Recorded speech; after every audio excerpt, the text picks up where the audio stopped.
Hi, my name is Keith Cooper of Northlight Images. This is a Canon PRO-1100, not the usual view of it you see. This video is a very short one. It's just about the maintenance cartridge that lives at the back here.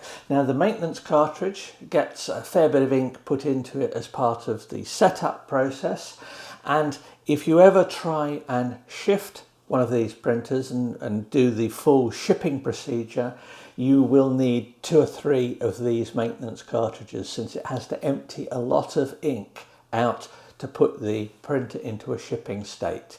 But I've covered this in a very detailed review. I've got lots of information. I'll put links to everything. This is just about this cartridge. This is the maintenance cartridge. This actually is the one that I took out. This one, I wondered about this one and I picked it up and it immediately feels quite heavy. This has got a lot of ink in it. Yeah, that is a lot of money.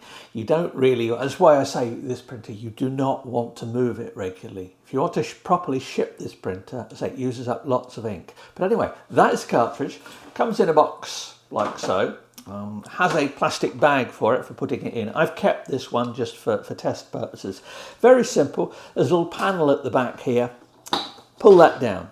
There's a little blue tab. I lift that up and you hear it click.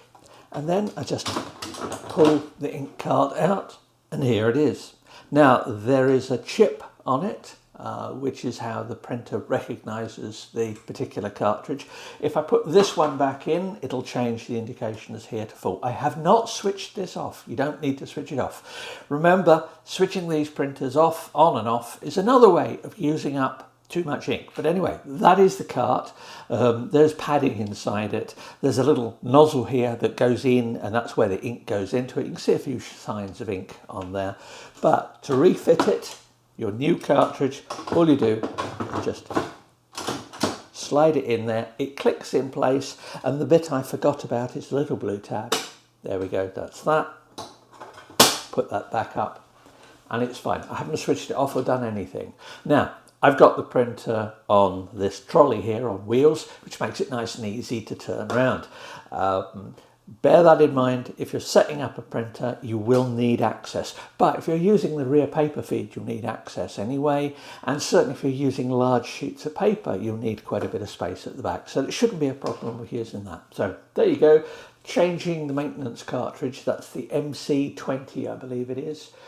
This maintenance cartridge is the same as the one used on the PRO-1100 and quite a few other Canon printers. So that's it. If you've got any questions, please do let me know. I've done lots of videos about this printer. I'll do a few more before it goes back to Canon, but I'm told that the space in the kitchen is required again, so it won't be here forever. So thanks for watching. Bye.